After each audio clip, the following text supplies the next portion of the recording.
దేశవ్యాప్తంగా ప్రధాని మోడీ గాలి వీస్తుందని, అదేవిధంగా తెలంగాణలో కూడా బీజేపీ గాలి వీస్తుందన్నారు ఈటెల రాజేందర్. తెలంగాణలో 17 ఎంపీ స్థానాల్లో 12కు పైగా బీజేపీ గెలుస్తోందని ధీమా వ్యక్తం చేశారు.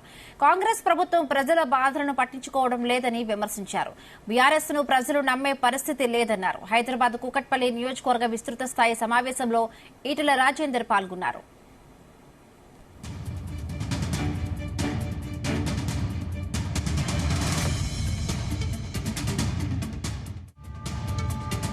కూకట్పల్లి నియోజకవర్గంలో కార్యకర్తల సమావేశం చాలా గొప్పగా జరిగింది.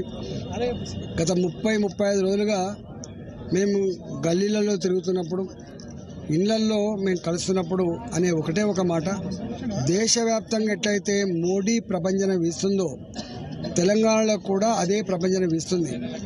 ఇవాళ మల్కాయిరి ఒకవైపు ఒక రకంగా, సికింద్రాబాద్ ఒక రకంగా కాకుండా మొత్తం 17 పార్లమెంట్ సీట్లలో ఈసారి ఒకటే నినాదం, ఒకటే మాట, మోడీ గారిని మళ్ళీ మూడోసారి ప్రధానమంత్రిగా చూడాలనే సంకల్పం కనబడతా ఉంది.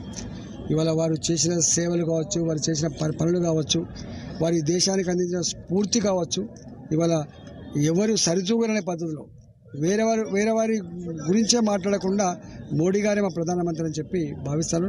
ముమ్మాటికి ఈ రాష్ట్రంలో 12 సీట్ల పైబడి తెలంగాణలో భారతీయ జనతా పార్టీ గెలవబోతా ఉంది. కూకట్పల్లి